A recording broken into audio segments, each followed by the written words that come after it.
Hello and welcome to this discussion on Industry Spotlight with Creative First. Our guest today is Rajesh Mishra, Executive Director and Group CEO of UFO Movies India Limited. Rajesh, welcome to this discussion. Thank you, Loita. Thank you for having me on the show. Thank you. You've worked across films, television, and print for over 2 decades. How has that cross-industry experience helped shape your vision for transforming cinema through UFO movies?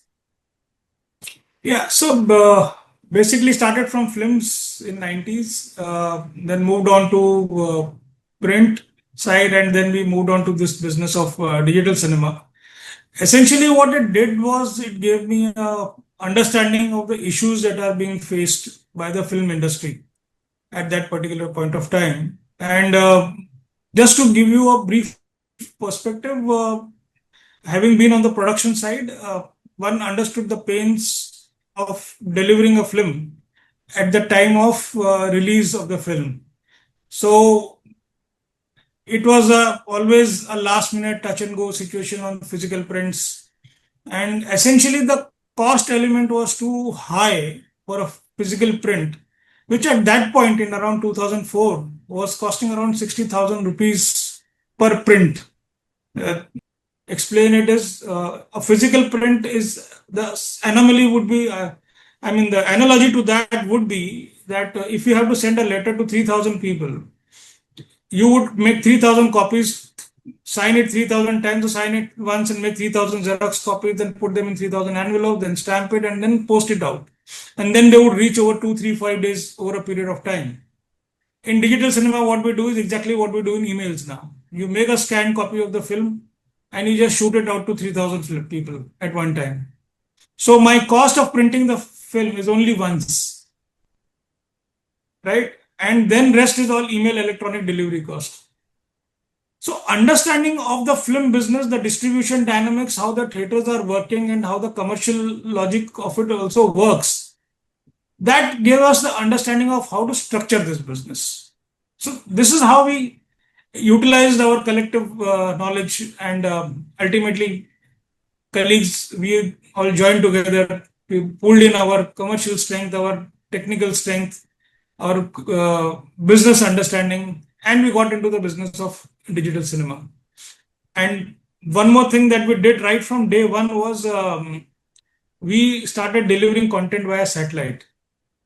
So we are the only country in the world from then even till now that delivers content via satellite to each of its screens. 100% of my films in my proprietary technology is going on satellite.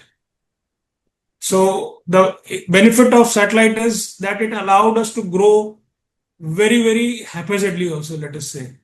Otherwise, if I was dependent on physical delivery of a film, I would have grown in clusters. So I would say, let me just complete Maharashtra cluster, let us say, and then I'll branch out and see how business develops.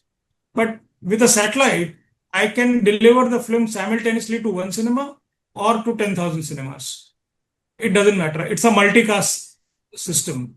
It allowed me to reach from Kashmir to Kanyakumari to Assam till Maharashtra. Everywhere in one breath you are covered. So that's the technology we developed and evolved over here.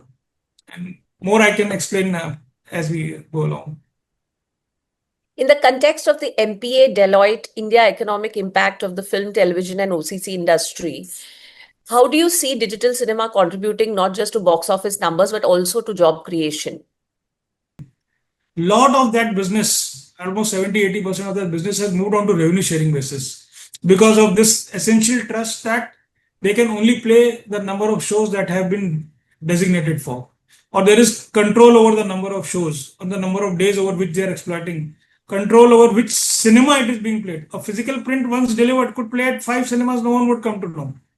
Here, not even one extra show can be run at a cinema, let alone any other cinema is not possible only because we have to issue the licenses according to the instructions of the distributors. So that way it created a commercial ruggedness in the industry. It allowed cinema industries to continue. It allowed them to expand their reach of distribution and increase the monetization.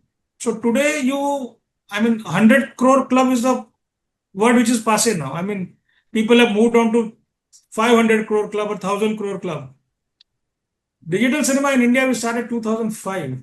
Before that, 2005, there was not a single film which had crossed 100 crores. So, large part of that is contributed to the fact that the release patterns of films have changed dramatically.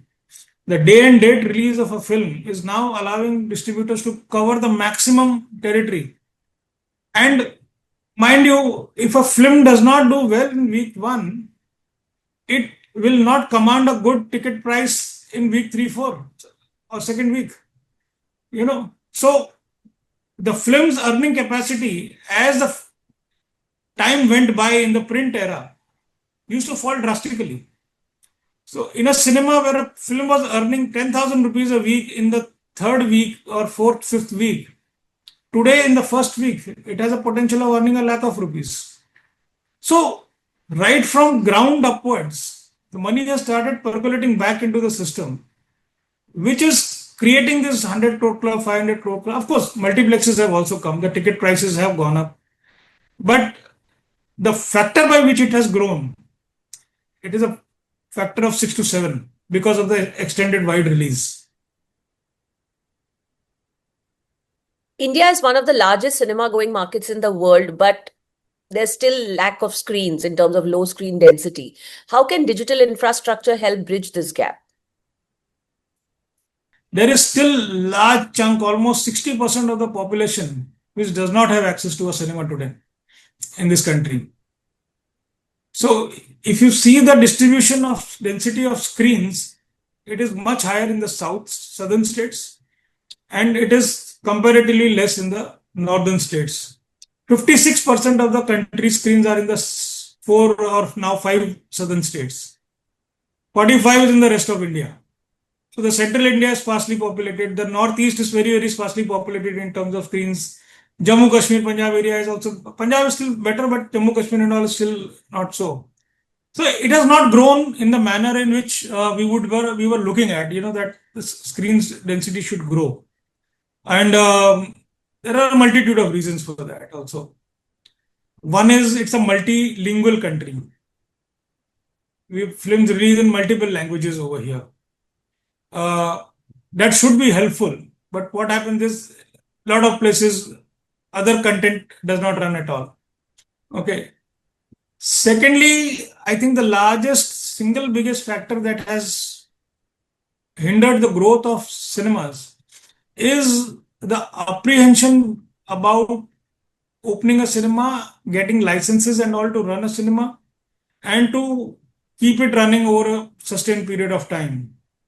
So it's a very highly regulated, it's a pet peeve for me also, being involved with the cinema industry and say how the way it has grown and what it has gone through. It is an over-regulated industry. So I would say. So like other forms of industries, it should be allowed to function in a more open manner. Everywhere we say that there should be a single window clearance, there should not be multitude of permissions and licenses. So to open a cinema, anywhere between 60 to 90 permissions, big and small put together, are required to open a cinema. And then many of them are required to be repeated on an ongoing basis. And then there is a lot of trouble that the cinema owners face. So when we talk to the cinema owners, a lot of them say, we don't mind opening a cinema. I mean, we are keen to open it. It's a nice, glamorous business. We have land, we have money, we have people in the family who would be there, but we don't know how to, operate it and get it off the ground. So that is, I think, a very big factor in blocking it. Government has been pushing it of doing ease of business and saying that, we will get you single window clearance, but it doesn't happen. Right. So what is done? What is, should there be a toolkit that should be developed? Should there be a handbook? Should there be a model policy? These all things are there. But what happens, Lohita, is cinema is divided, the cinema laws, there's a central act under which the Censor Board Act and all sits. and the cinema rules and cinematograph rules are state subject. So each and every state is free to frame their own laws and rules according to that.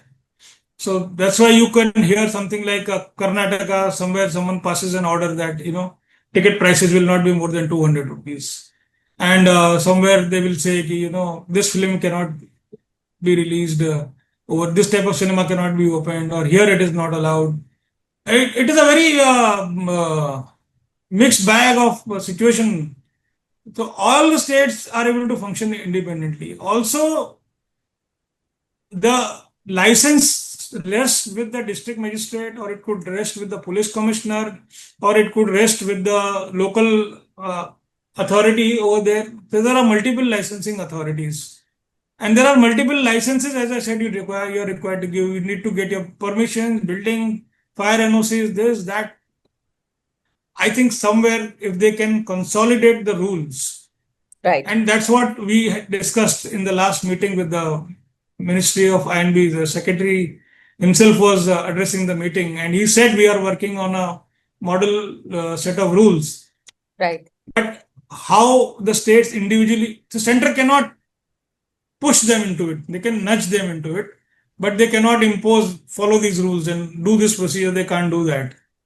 So until and unless government starts deregulating the business, it can't grow.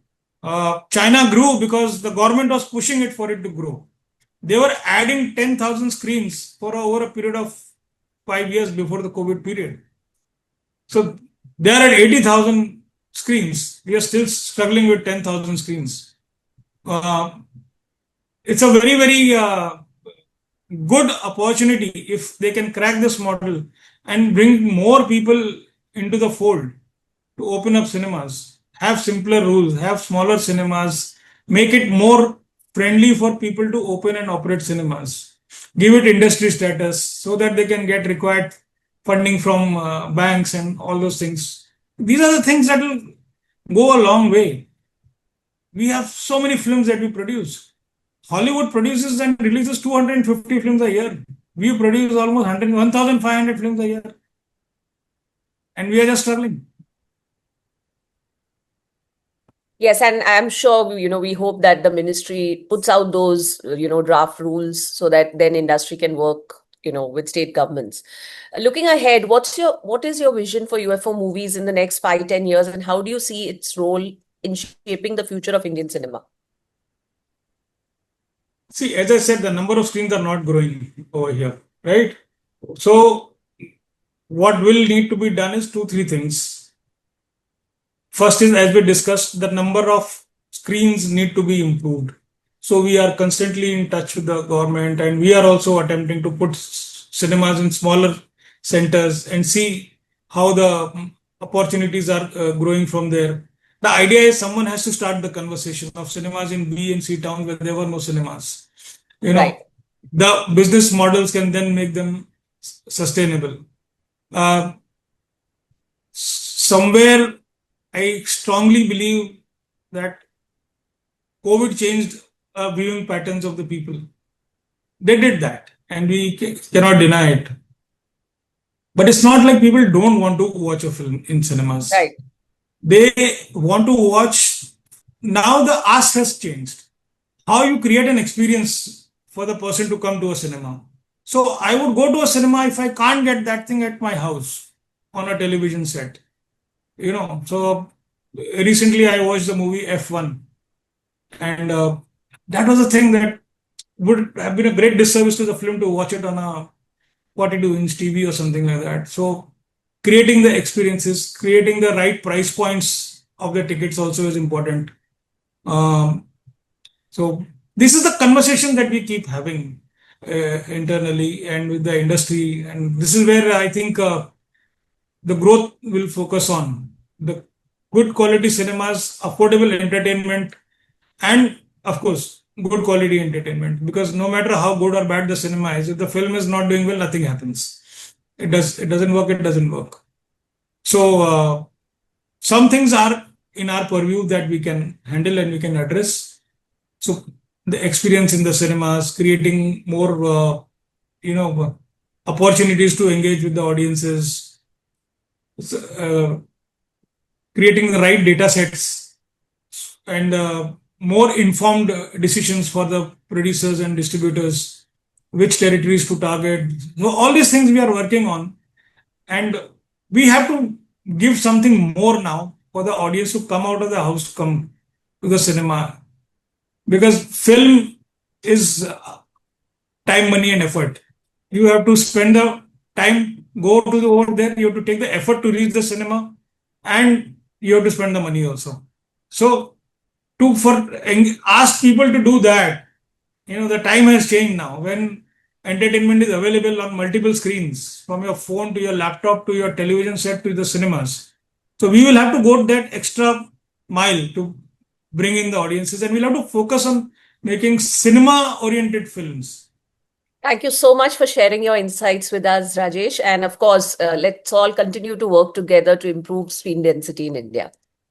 Sure. Thank you.